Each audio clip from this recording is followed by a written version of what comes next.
उसकी ओर इशारा करते हुए महात्मा उस युवक से कहते हैं, बेटा एक बात बताओ, उस व्यक्ति को देखो जिसकी मृत्यु हो गई है। उसकी खबर तो बहुत सारे लोगों तक पहुंचाई गई होगी, लेकिन उसमें से कुछ लोग ही शमशान में पहुंचे हैं। अब ये लोग इस आदमी को इस चिता पर रखेंगे और अग्नि के हवाले कर देंगे, और इस व्यक्ति के कुछ अपने भी तुमको देखने को मिलेंगे। कुछ इसके मित्र होंगे, कुछ परिवार वाले, और कुछ की आंखों में आंसू होंगे, तो कुछ लोग बिना आंसू के तुम्हें ज्ञान बांटते नजर आएंगे। और जैसे ही यह चिता जलने लगेगी तो सब यहाँ से चले जाएंगे और इस व्यक्ति को हमेशा हमेशा के लिए भूल जाएंगे। महात्मा का इतना कहना था कि कुछ देर में उन लोगों ने मृत व्यक्ति को चिता पर लेटा दिया। दोस्तों, कहानी में आगे बढ़ने से पहले आपको बता दें कि ये इस स्टोरी का सेकंड पार्ट है, तो जो लोग हमारे चैनल पे नए हैं तो इसका फर्स्ट पार्ट ज़रूर देखें, बहुत कुछ सीखने को मिलेगा। तो चलिए कहानी में आगे चलते हैं। और उसे अग्नि के हवाले कर दिया, और जैसे ही चिता जलने लगी तो तुरंत कुछ लोग वहाँ से घर की ओर निकल गए। तभी महात्मा उस युवक से कहते हैं कि बेटा, जो इस व्यक्ति के सबसे ज़्यादा करीब होगा, जिसे वह अपना कहता होगा, जिसे वह अपना मानता होगा, वह सबसे लास्ट में यहाँ से जाएगा। और देखते ही देखते वहाँ से सभी लोग चले गए, लेकिन एक व्यक्ति जो बाहर ही रह गया था, वह उस चिता के जलने वाले का पुत्र था। लेकिन कुछ देर बाद वह भी वहाँ से चला गया। तभी वह महात्मा उस युवक से कहते हैं, देखा, यहाँ पर कोई अपना नहीं होता, हमारा साथ कोई नहीं देता। हम अकेले आते हैं और अकेले जाते हैं, पर अपने आप से कभी मिल ही नहीं पाते।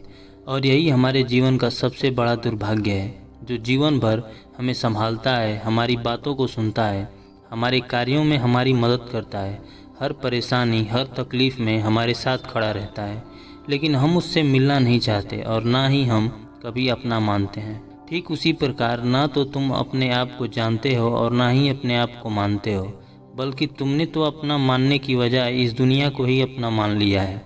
इस चिता की तरफ देखो, इस चिता में जलने वाले की पत्नी 4 दिनों तक और इसकी माता 8 दिनों तक शोक मनाएंगी, फिर वह अभी इसे भूल जाएंगे और अपने काम में बिजी हो जाएंगे। तभी वह युवक महात्मा से कहता है कि हे महात्मा, आप जो कुछ कह रहे हैं सब सत्य है, लेकिन मेरे मन में एक और प्रश्न है। तब महात्मा कहते हैं, पूछो, तुम क्या पूछना चाहते हो। इस पर वह युवक कहता है, हे महात्मा, अगर मैं अपना हूँ और मुझे अपना ही ख्याल रखना है, तो मेरे माता पिता, भाई बहन, पत्नी, बच्चे, क्या मैं इनको छोड़ दूँ क्योंकि वह दूसरे हैं, मेरे अपने नहीं। इस पर वह महात्मा मुस्कुराने लगे और उस युवक से कहते हैं, बेटा, मैंने तुमसे कब कहा तुम अपने परिवार को छोड़ दो। मैंने तो सिर्फ इतना कहा कि जिस दिन तुम स्वयं को जान जाओगे उस दिन खुद को पहचान जाओगे। तब वह युवक महात्मा से कहता है, हे महात्मा, आप एक तरफ कह रहे हैं वह सारे तुम्हारे अपने नहीं हैं, और दूसरी तरफ आप ये भी कह रहे हैं कि उन्हें ना छोड़ो। आखिर मैं आपकी बात समझ नहीं पा रहा हूँ, आप कहना क्या चाहते हैं।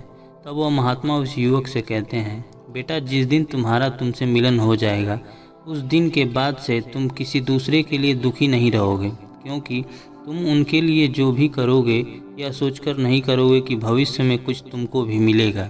जैसे कुछ देर पहले तुम यही सोचकर रो रहे थे और उनसे अपने लिए थोड़ा सा सम्मान चाहते हो, लेकिन वह तुम्हें सम्मान नहीं दे रहे हैं और यह भावना तुम्हें दुख पहुंचा रही है।